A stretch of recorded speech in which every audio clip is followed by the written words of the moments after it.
अगर आप PRP treatment लेते हो तो पीआरपी ट्रीटमेंट आपको कितने दिनों में रिजल्ट देगा हेयर लॉस के लिए।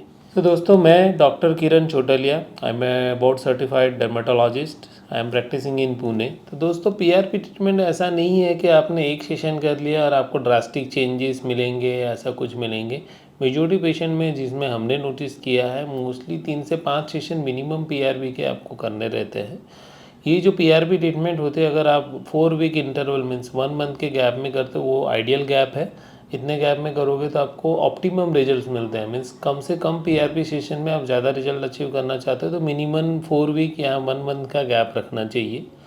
दूसरा है कि आपको पहला और दूसरा पीआरपी होता है तो एटलीस्ट आपको ये एक्सपेक्ट करना चाहिए कि आपका जो ऑनगोइंग हेयर लॉस था या ज़्यादा हैवी हेयर फॉल होता है वो कंट्रोल में आना चालू होता है। पहले या दूसरे पीआरपी में 2 या 3 महीने में, जैसे कि आज आपने ट्रीटमेंट चालू किया, आज पहला पीआरपी हुआ, अगले महीने दूसरा पीआरपी हुआ, तो तीसरे महीने के स्टार्ट तक में आपको सिर्फ हेयर फॉल कंट्रोल का आपको एक गोल रखना चाहिए। उससे ज़्यादा आपको अचीवमेंट नहीं मिलेगी। थर्ड फोर्थ या फिफ्थ मंथ में जैसे ही आपका थर्ड या फोर्थ या फिफ्थ पीआरपी होगा तो आपकी रीग्रोथ फास्ट हो जाएगी। आपके बचे कुचे बाल जो है वो स्ट्रॉन्ग और थिक होते जाएंगे। आपकी जो एरिया में रिसेंटली थिनिंग हो रही थी वो पहले रिकवर होगा।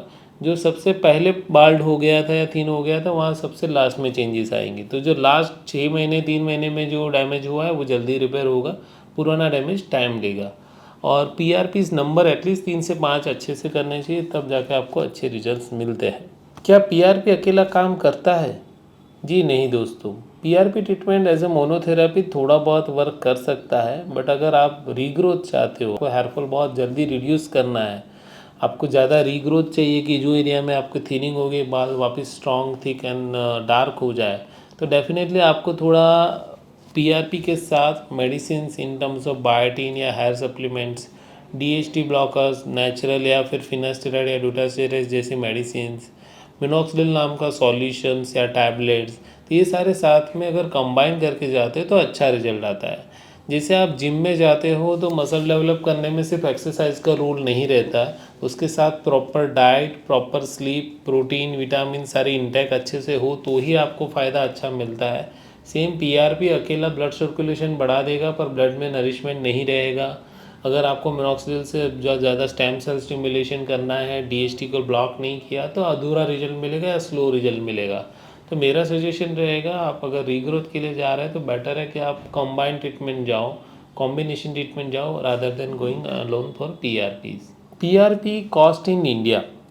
दोस्तों, पीआरपी ट्रीटमेंट आजकल बहुत प्रचलित है। काफ़ी लोग हेयर ट्रांसप्लांट के बाद में पीआरपी करवाते हैं, काफ़ी लोग उनकी हेयर थिनिंग को कंट्रोल करने के लिए पीआरपी करवाते हैं, काफ़ी लोग हेयर लॉस के लिए पीआरपी करवाते हैं। This are the most common indication.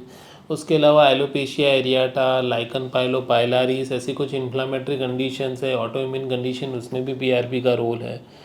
तो दोस्तों, ये जो पीआरपी ट्रीटमेंट होता है इसकी कॉस्ट आपके क्लिनिक के अनुरूप डिसाइड होती है। दूसरा, वो क्लिनिक क्या टेक्नोलॉजी यूज़ करता है उसके अनुरूप डिसाइड होती है। वहाँ पे स्टाफ कितना ट्रेंड है, वहाँ पे safety standard, infection hygiene control, infection sterility control, ये सारी चीज़ें जो है प्रॉपरली कर रहे हैं कि नहीं, वो कौन सी ट्यूब्स यूज़ कर रहे हैं। कई लोग हैं शादी पायरोजन फ्री ट्यूब्स नहीं यूज़ कर रहे हैं।